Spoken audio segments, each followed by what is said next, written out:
So to begin with, the question that I wanted answered was, who is a millennial? According to the Pew Research Center, these are people born between 81 and 96, which means if you look at their age today, they're largely between 22 and 23, all the way up to 38. These are millennials, people who came into adulthood at the turn of the century and as a cohort have had the influences of this century shaping their thinking. What's also very interesting is they are the first digitally native generation who grew up with the internet, and they're better educated and far more aware because they have information at their fingertips. And we'll see a little bit more of that as we go along. They're also hyper social. They're always on, always connected. And a lot of what they give importance to is what they see online, not necessarily what inputs they get from elsewhere. To them, the digital world is an essential extension of their world, and they get a lot of their influences from there, and they do a lot of influencing there. So that's what we mean by hypersocial. And therefore, they've also emerged as very powerful trendsetters. And because they are better educated, better earning, especially if they are in urban areas, they tend to be able to buy more, to spend more. They tend to be able to shape the thinking of others to spend like they do because there are shared values involved. And this is shaping the future of many sectors, whether it's healthcare or investments or consumer products or whatever it is. So these are the millennials. Now, Generation X that we often hear about is pre-millennial. Millennials are Generation Y, and post 96, you have what are called the post millennials, who are the Generation Z. But for the time being, we'll just stay with millennials so that we are clear.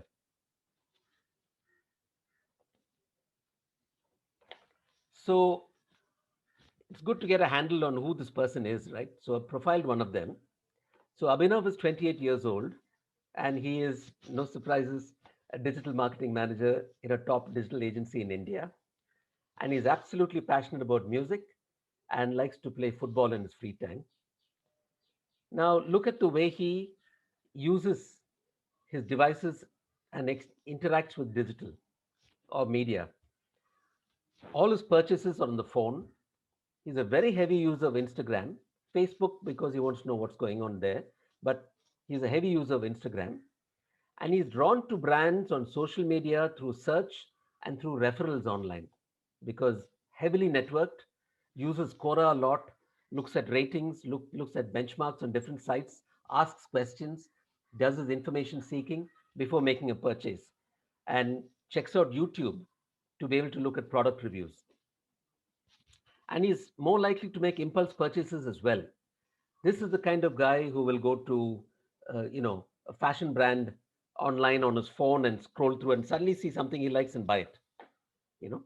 And he's got that capability even in terms of the money he has at his disposal. And he values personalized shopping experiences. He likes people to interact with him as a person, not a customer. So that's who Abhinav is, and that's the profile of a millennial. And there are 440 million of them in our country. Now, mind you, they're not all like Abhinav because they're not all born in urban areas and have the same influences. Today, there are millennials who are coming in from smaller towns as well. But as a cohort, the turn of the century is what has influenced their thinking. And interestingly, in the world, there are 2 billion millennials. And if you take the US alone, for example, you have 72 million millennials in the US with a combined purchasing power of $1.4 trillion. So you can imagine. And even in India, we'll find as we go along that they have pretty good purchasing power. And here we are. So millennials are more likely to purchase high value assets. The dark blue line are the millennials. And the green is the post millennials, the gray is the pre millennials. And they also are more likely to buy high value assets or consumer durables in the coming year. And of course, if they have a higher income, they're likely to spend more. There's a very interesting study that's available on LiveMint along with YouGov worldwide. What is interesting is because these guys are digital natives, and by the way, my daughter is one, right? She was born smack bang in the middle of that number of years that we saw. She was born in um, um, around 1990, and she doesn't look at television channels. She doesn't read newspapers. She doesn't buy magazines, but she's extremely well read, and she watches a lot in terms of video because it is all digital, you know. And so for them, the personalized experience that we talked about, they want to be able to relate with a brand. So authenticity works, brand storytelling works, brand engaging with them and having a conversation with works. Ads don't. They don't respond to ads because they view it as somebody throwing something at them. And they are not just on social media, they're on all kinds of other platforms. What do we mean by other platforms? We're talking about YouTube, we're talking about Netflix, we're talking about Amazon Prime, Hotstar, you name it. There are multiple platforms they're on, and they're on all the time, depending on what they're doing, and they're multitasking. And for them, it's all about sharing with each other what is good, what isn't. It's a term that they call social proof. So it's about if I think this is really good, I bounce it off people in my network, and we arrive at a consensus. Yeah, this is good. So we'll stay with that. You know, and there's an interesting outcome because of that, because of social proof. And the crowd twist study worldwide indicates that 43.5% of millennials spread the word about products and services on social media very, very quickly. These are the guys who are doing reviews. These are the guys who are answering questions on Quora and so on. And 62% of millennials are more loyal to brands that engage with them directly on social media. It's what I meant by having conversations with them rather than throwing messages at them. So, digital marketers over the last 2 decades have changed completely the way they relate or the way they communicate to millennials. To begin with, it's authentic and it is storytelling. And then it is not about constantly posting.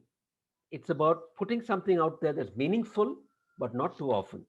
Something that millennials will consume and appreciate and start engaging with.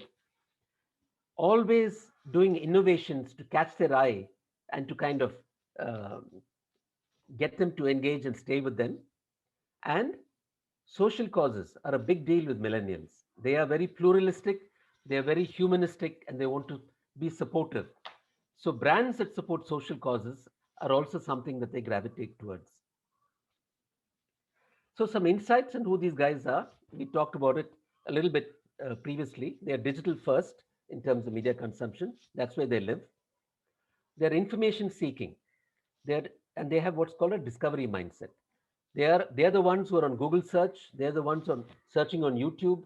They are the ones who are looking for more and more information to make an informed decision, and also looking for others' recommendations and referrals, as we saw earlier. And they prefer brands which will interact with them online and communicate with them online.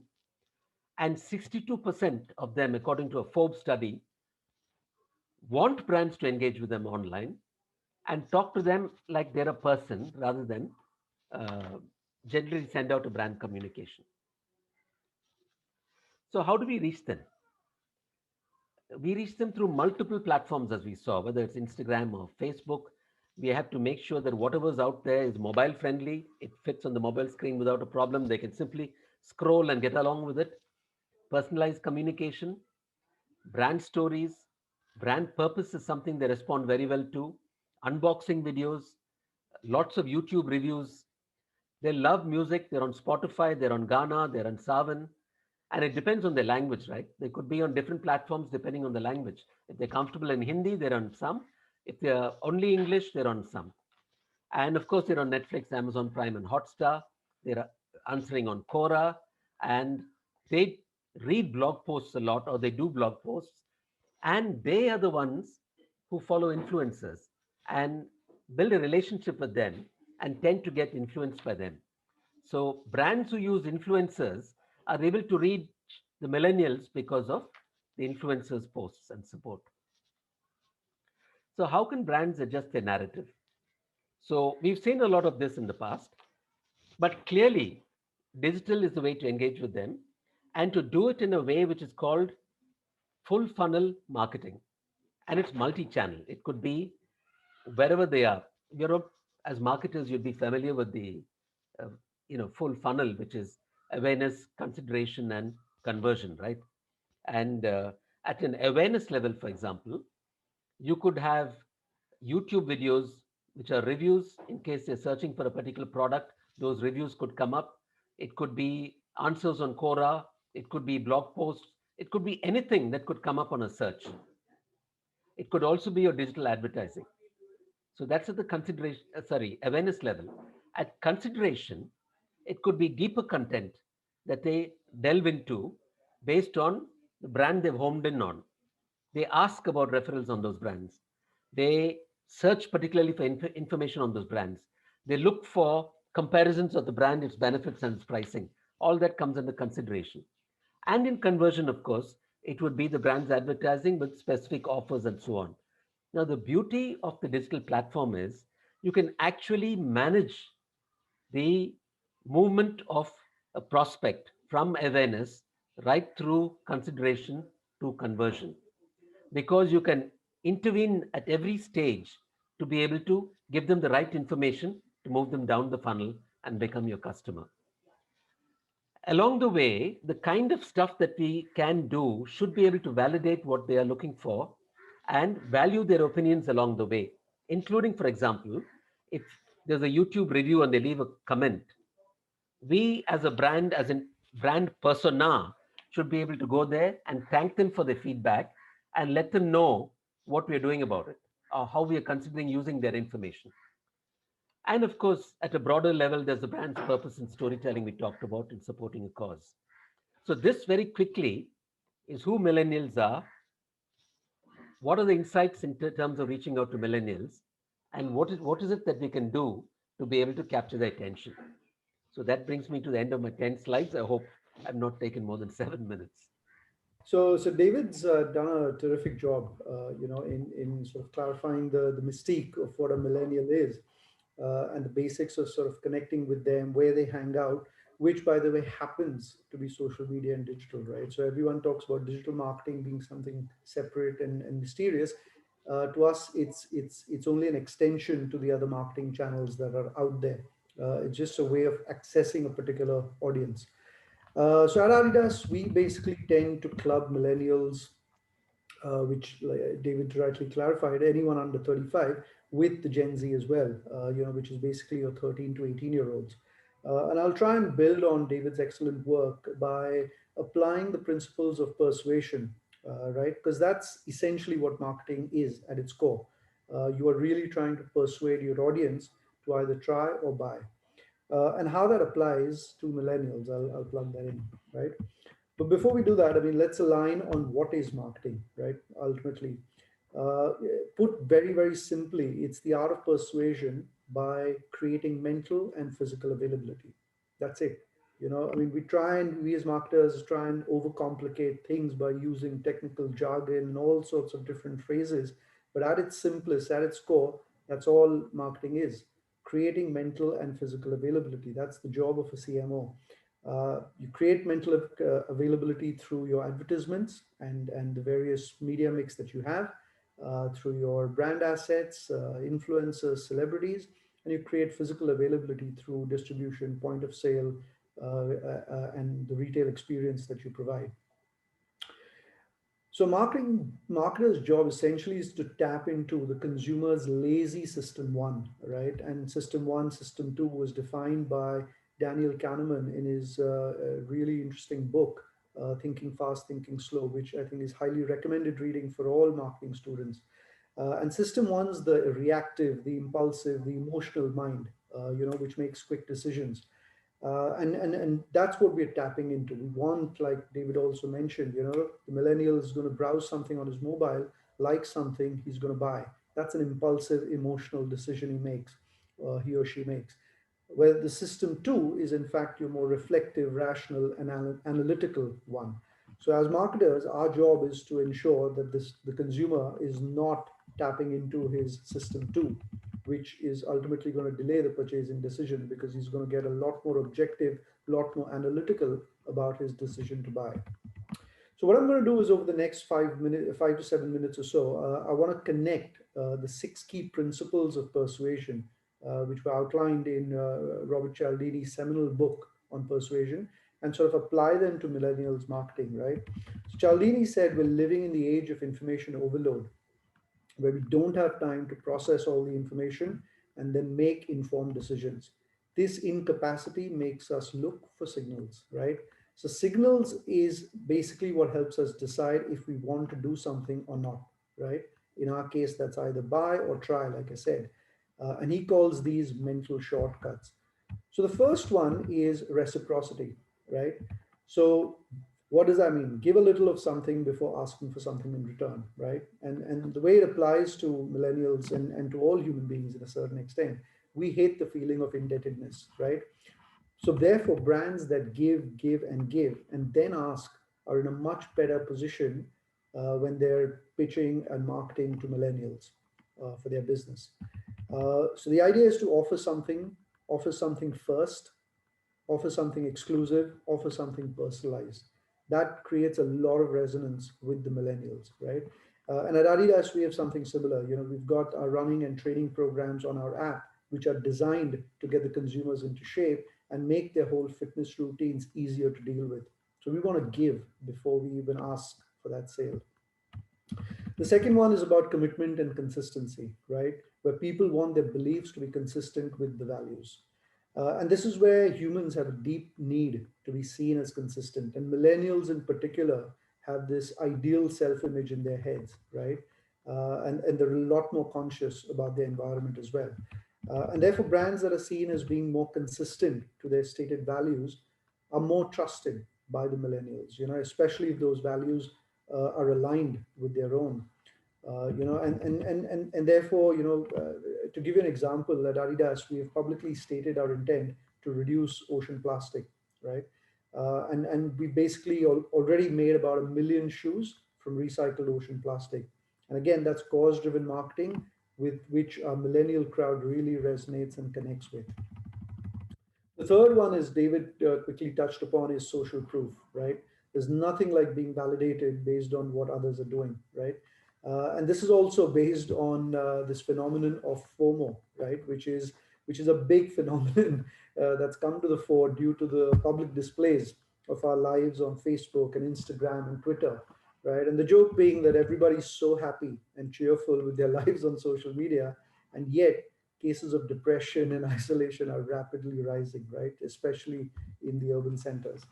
So I think there's a strong reason why millennials trust their friends. You know, I read somewhere 95% of the millennials trust their friends as credible sources of product information, and they're actually reading at least 5 online reviews before they actually decide to consume or buy. So I think online reviews are massively important, very, very important. And so are communities. And more brands, especially the consumer facing brands, you'll see, are trying to establish and create these little communities of like minded people, right? Whether that's the running groups or the football teams or sneakerheads through the creators club that we have. All of this ultimately is trying to play on this social proof. The fourth one is liking, right? The more you like someone, the more you'll be persuaded by them. I think this principle increases the chances of being influenced by certain individuals, right? This is where influencers and celebrities really come to the fore, right? We tend to follow them simply because we like them to a large extent, right? And millennials love their celebrities as much as they want to create their own identity and want to be influencers themselves. They like celebrities, especially those that are authentic and credible, right? And that's why Adidas pays huge sums to influencers, whether that's international teams like Manchester United or Real Madrid, or athletes like Leo Messi, or fashion icons like Beyonce and Kanye West. And that's why they queue up overnight for our next sort of sneaker drop, right? It's this whole feeling of liking. The fifth one is authority, right? You will obey me. Well, basically, this is based on our tendency to obey authority, the police, the doctors, army. As human beings, we're trained to obey authority, right? So be the brand that is authentic and commands respect for being an expert with regards to product and its service. And if you come across as that, there's a very high chance the millennials will trust you and believe you, right? To give you an example, I mean, from an Adidas perspective, we're considered as the quintessential sports brand, right? Uh, the first brand that came out with spikes on football boots. We're the ones who added the three stripes to our shoes to increase stability on our shoes, and later on it became a fashion statement. So I think all of this really helped build our credibility and create that air of authority and feeling of being an expert in the heads and minds of consumers, especially the millennials. And they're pretty sharp. I mean, the millennials are very, very sharp. You know, they'll follow people who are authentic, credible, and seen as experts. There's strong evidence. You know, there's 60% higher engagement when it comes to influencers and micro influencers. But they're very sharp in sniffing out fakesters. You know, the moment you're seen as being inauthentic, you've lost it. You've lost it. You've lost credibility with that crowd. And the final one is about final principle of persuasion is scarcity, right? When you believe something is in short supply, you want it more, right? So based on that perception, that products are more attractive when supply is limited, and that's why natural diamonds or gold commands that kind of value, right? And we've got all sort of youngsters, millennials, and Gen Zs in the audience, and they'll understand this, right? Which is the nightclub you want to get in, right? It's the one you cannot get in, right? Because there's a massive queue outside, or there's only so much room on the dance floor, right? So I think as brands, we definitely try and utilize that in a big way, right? So any of you sneakerheads in the audience will understand this, that whenever we have the Yeezy dropping, right, which is Kanye West, it sells out within 30 and 60 seconds. That's because the supply is kept really, really tight. And that creates significant consumer excitement and brand heat. And that's generated through the scarcity that we create. So, another significant principle of persuasion that applies really well to marketing to millennials. And that's pretty much it. You know, I mean, basically, I think David clearly outlined what a millennial is, where they shop, where they hang out, and how do you plug in the principles of persuasion to really connect with that audience and influence them to grow your business. That's pretty much it. So, Thanks.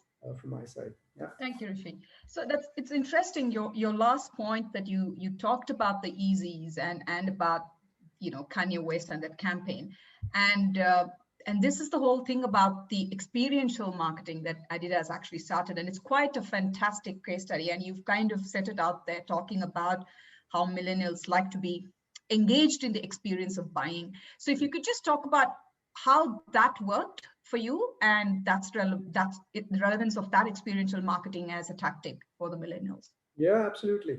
And I'll not talk about the sneakers because that's a fairly obvious one, right? But I think it applies when I was heading the football division for India back then.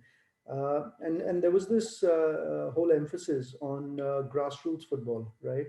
Obviously, our commercial objective was to sort of sell more boots, sell more jerseys, of the various clubs that we sponsor. But we also wanted to play a role in sort of making India a footballing country and giving access to footballers, right? So, as part of the experience, we didn't want to go out and just sell and communicate our latest boot launch or jerseys or what have you.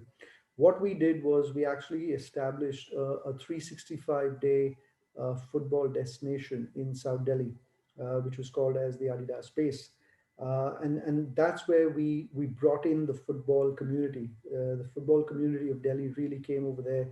We allowed them to play tournaments. We had like sort of master clinics with some players that we knew, professionals, really improved their skill set and gave them a, a really holistic football experience, with the whole ambience was geared towards football. There was a gaming zone in there with FIFA and everything. So it was a place where they could just come, chill, hang out, talk football, play football, and go back home feeling happy about themselves.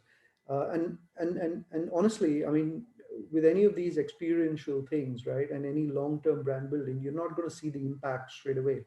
But we started seeing over the next 3 to 6 months, our football business really started to scale up quite significantly. Because that's the thing, you can do short-term tactical things which are promo-led, which is going to get you that impact immediately, but it does a lot of damage to your brand. whereas we wanted to do something that's going to make our football division more sustainable and help us grow that business. And the whole idea was about how can we give an authentic football experience to our consumers. Thanks, Rishi. So I'm going to pass this on to David, and it's I'm going to definitely talk about Rishi's competition, Nike out here. And last week we did earlier this week see Nike launch the whole shoes for members with disability, and you kind of slip them in. We're seeing a lot more brands that are addressing people with disabilities but in terms of the other argument that millennials really, it's difficult to satisfy them, brand loyalties are low.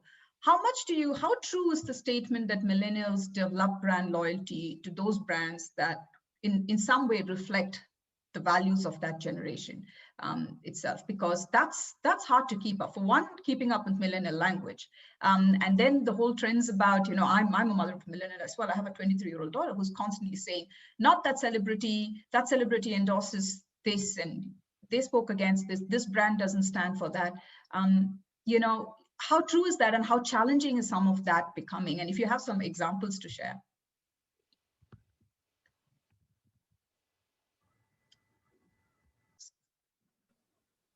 Yeah.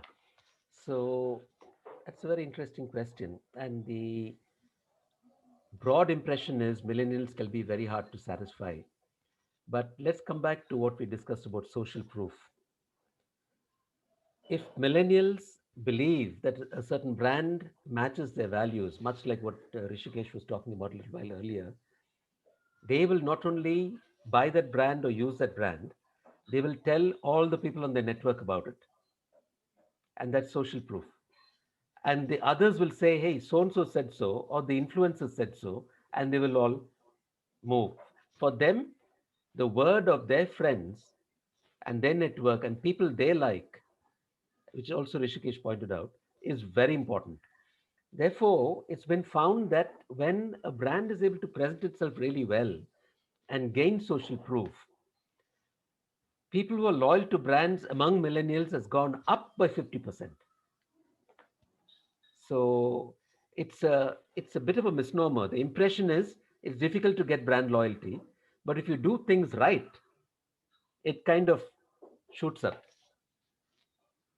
Yeah, that's quite an interesting anomaly of that. And if I was going to again talk about a bit around Rishi, I'm going to talk a bit around what's happening with global markets. So I think the other thing that millennials do chase is we know they have a lot of buying power, but many of them, the Gen Zs, for instance, are not purchasers themselves. So somebody else funds them and they're just decision makers in that sense. So how important is it constantly to keep up the image of premium, but at the same time, stay affordable for the segment? And how important is that, and how challenging is it? Yeah, I think that's the classic balance, right? That any brand, especially in a country like India, has to find. I think because ultimately the scale is at the bottom end of the pyramid, but the margins and the profits are at the top end of the pyramid. And I think as a sort of premium sports brand, I would say in India, I think it's something we're battling on a day-to-day basis. And obviously there's lots of financial and taxation reasons why we can't price our products and make it more affordable than we'd like. But I think purely from a marketing standpoint, right? And David will agree to this, and as brand marketers we agree to it. There's certain products and certain concepts you don't want people who are not your target market to be actually seen in. So you actually don't want that business as well, because the moment you've got your dad or your uncle wearing it, the millennials and the Gen Z are definitely not going to want it. So part of our battle is actually to ensure who buys into our brand, but also equally who doesn't buy into the brand. That's equally important for us. So we have to ensure that to answer your question again, within India, we need to find that balance, and that's where we have certain exclusive drops which are on .com, whereas in the wholesale space, there's a different segmentation which kicks in, and we have like levels, right? So you have the premium. Just take football for example. You've got the P0 as we call it, which is the laceless boots, which are worn by the international superstars on pitch. but then you've got sort of takedowns of those models as well, so that it's affordable at different price points. The look and feel is similar, but then obviously there's innovation, there's the overall experience which you get in buying that. So I think we want to try and be as affordable as possible, yet at the same time stay true to our position. Yeah, fabulous. And David, I mean, we recently saw this with boAt, right? I mean, you kind of had a fragmented industry like headphones and accessories, and then boAt really broke through that, creating a domestic brand that looked so international. And somehow it's just kind of caught up so much with them. And David, I want to quickly touch on your expertise in the digital space about the digital word of mouth marketing, which is something I want you to just share a bit more with our student audiences on how that works and how that's integrated into main marketing strategy and branding strategies. Yeah. I'll start off by addressing part of the question that you asked about earlier to Rishikesh in terms of price value and things like that. Millennials are very, very discerning. And therefore, they are able to, and because of shared knowledge, social proof, they're able to discuss and look at what is it that is a fair price for the value offered, probably more than most normal consumers would, because they're educated, aware, and always comparing and benchmarking. So I think boAt that you mentioned is a very good example where they were able to offer the range and the quality of international brands at a price point that was very acceptable. And people looked at that and said, hey, this is great value. And if you look at the kind of people who are wearing boAt, 99% will be millennials. They struck the sweet spot in terms of price value, and social proof did the rest, along with the push that we were giving it. So that worked very well. As to how to use word of mouth, there are brands that have begun to understand the importance of influencers as people that millennials like and follow, and the authenticity of the influence, of course, really does matter. There are people who are not quite kosher, so to speak. But for example, for Himalaya, which is a wellness brand, 2 years ago they were launching herbal face wipes just before summer, so that you could refresh yourself before going into a meeting if you're hot and sweaty, or before going into a presentation or whatever. And we did the launch with 800 influencers across the country. It was not a mega media launch. 800 influencers were sent hampers. They used the product. They reviewed it. They talked about the experience. And they said, hey, you should be using this to refresh yourself during the day. It's a great thing to have in your handbag or your briefcase and so on and so forth. And the brand took off. Then there is another brand which is fairly, what shall I say, focused, called Quista Pro from Himalaya, which is a whey protein supplement for people who want to build endurance and strength, leave alone mass. People who not only go to the gym, but who participate in sports. They could be long distance runners, they could be dancers, there could be a whole lot of people. Now, how do you reach those people? The traditional methods were largely traditional media and placing it in gyms and stores and so on. Himalaya decided to go an entirely digital route, and we did the full funnel. And we used influencers across, sports people, wrestlers, bodybuilders, and so on, who put it out to their audience that this is a great way of building endurance, great way of building strength. And the brands which dominated the market were like 25 years in the market, and they were international brands. And Twister Pro was able to gain ground. And today it's pretty solidly established, and they're launching variants. So, and this was purely on digital because they understood the point that you were making about getting people to like and able to establish that social proof and refer so that the brand starts gaining traction. So those are a few examples for you. Thank you. I might move to the couple of audience questions. So we have another 10 minutes to work this. So Rishi, I think this you did talk about the system one impulse and the system two, which is rational. I think you mentioned that, isn't it? So does trying to keep buyers at system one and to avoid using system two, can that be perceived as unethical, is the question. No, I mean, I think it's an interesting question, and it depends how you look at it. But I think that's not what I was trying to say at all. What I was trying to say is that the role of a brand and its marketing message is to actually make it easier for the consumer to decide, right? It basically provides a mental shortcut to make that decision. Why should a consumer trust a particular brand over someone else? And that's what essentially it boils down to, right? It's applying the six principles of persuasion to create that trust, create that credibility in your marketing message, in your brand power, to be able to let the consumer make that quick decision. Ultimately, that's what it is. So you don't want them to go and mull over and dwell on it and all of that. And there are benefits to it, and there's certain sectors and industries where you have to rely on system two. I mean, if you're buying a car, you're buying a house, you're bound to make that system two. It can't be an impulsive buy, right? But I think in the case of a brand like Adidas, where you're essentially wanting them to buy the boots that Lionel Messi is wearing.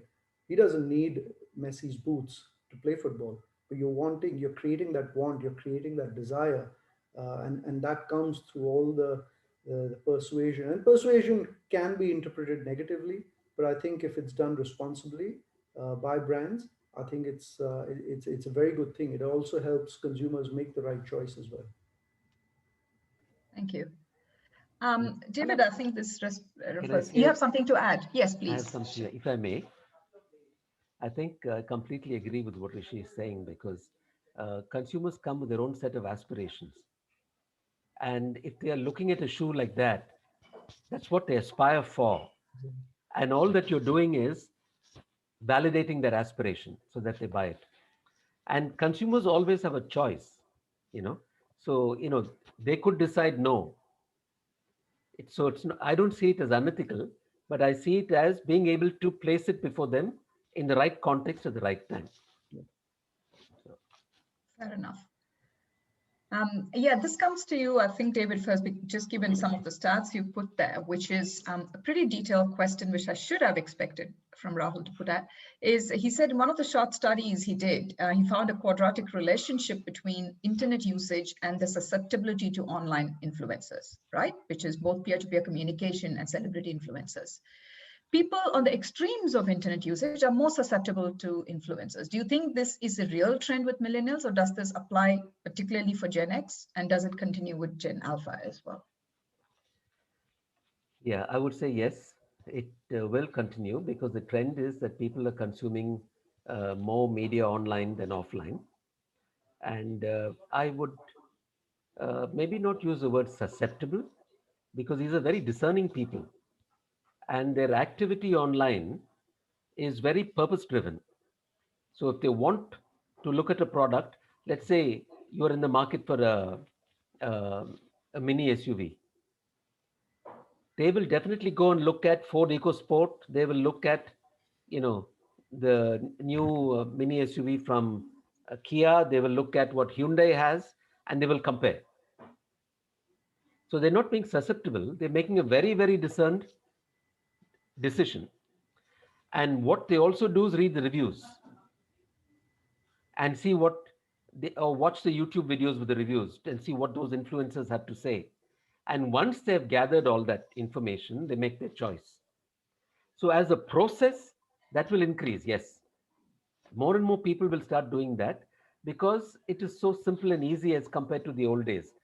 Today you don't go to a showroom till you made up your mind about what you're going to buy. Then you go to a car showroom. In the old days, you went from one showroom to the other to figure out what you wanted to buy. That's no longer the case. So yes, it will increase, but because of the convenience of it, and because it gives you the information that you are looking for in its entirety. Yeah. In our keynote today, Mr. Shiv had actually talked about how consumers today are more searching by categories. and not by brands, and how that's been one of the big changes and shifts.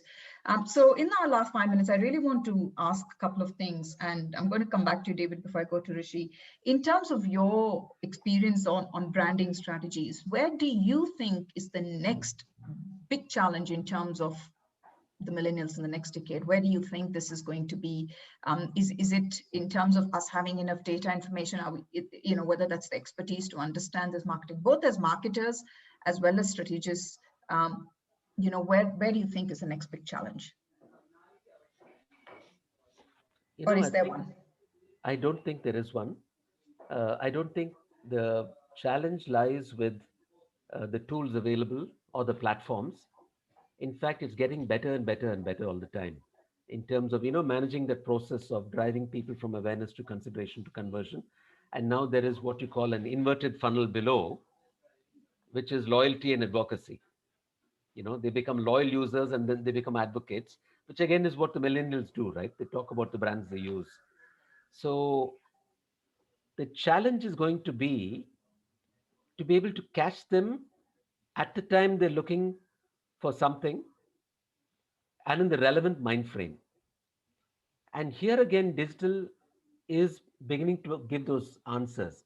For example, today, somebody who's going to get married, their search history is along certain lines.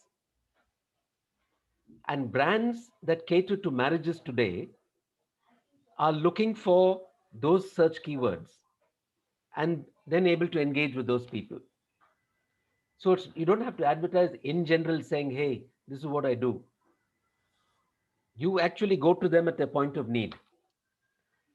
So being able to refine this more and more is the way to go. The challenge I find currently is that, unlike people like Rishikesh, who are very enlightened in terms of the use of both online and offline and able to devise their brand strategies in such a way that they're able to show results by attracting millennials and so on. There are a whole lot of marketers who are still in the early stages of moving from offline to online. So they struggle with this because they don't realize that the way you use on the digital platforms is very different from the way you use the offline platforms. So sometimes they come on and they use it in a way which is not suited to digital, and then they say it doesn't work. And then to get them back and to understand how to use it is that much more of a challenge. So I think it lies more with the marketer than marketing, if you know what I mean. Got it. Rishi, anything you want to add to that? Yeah, no, I think David sort of articulated it quite well. I think where I feel from a marketer's standpoint, and even from an agency standpoint, I think there's obviously search is going to be more and more influential, and I actually think even voice activated search is going to be the future, right? Where apps and websites even might become redundant, and you're just saying, "Hey Siri" or "Hey Alexa" or whatever it is, find me my football boots, or what sort of running shoes should I go for? And it spits out recommendations. But I think the challenge is actually when it comes specifically with marketers is I think data. And I think already we're seeing a lot of brands, a lot of marketers in this thing, as he rightly outlined, because a lot of people are still making that switch between offline and online. And because digital gives you so much data, right? It's that old famous saying, right? Where not everything that can be counted counts, and not everything that counts can be counted, right? I think that's classic application is for digital marketing. I think we tend to put too much emphasis on a lot of data that is pure noise, actually. A lot of it that marketers think is part of their marketing strategy is actually just tactics, and that's why I feel social media or digital is just one of the mediums, like sports marketing is, or e-gaming now is becoming. It's just one media to get to your target audience. And I actually believe that social media and digital is not necessarily the right place to actually sell, because the consumer is not in that platform with that sort of a transactional mindset. It is called social media for a reason, right? And therefore, the content and the storytelling, which David also talked about, becomes super, super critical. And I think that's the next challenge, I think, for all of us is how do we improve our storytelling? How do we improve our content? How do we give more as brands on social media, rather than digital banners and advertising and all of that stuff? It's all about how can we empower the consumer to make more decisions? How can we help them decide better and make better choices? I think that's going to be the challenge over the next 3 to 5 years. Is actually distilling between what data is important, what data counts, and what data is pure noise. And I think you will see more and more sort of matured marketers making that clear divide in their marketing budgets between short-term tactical hits that you need, where digital plays a role, whereas the long-term brand building will happen more offline, I think. And that's in my opinion, where we're headed as a community and as marketers over the next 3 to 5 years. Thank you. I mean, that's a fantastic segue to the next panel we have coming up in like 5 odd minutes, which is marketing in the age of AI. And that's exactly what Girish and Janani will actually be delving into. So thank you so much. That was a fantastic 50 odd minutes. And thank you so much, Rishi and David, for taking the time. Clearly, this is not the first of your engagement with Kriya, and we're going to see more of you, and you're going to see more of us. Thank you for taking your time on a Friday evening and being with us. Thank you, audience. Thank you for your wonderful questions, and look forward to hosting you on campus when we are open and kicking as well. Thanks, David. Thanks, Thank you so Rishi. much, Thank you, Kala. Kala. Thanks, Thanks, David. Rishikesh. Thank you to the audience for that time. Bye. Yeah, thank you to the audience as well. Bye.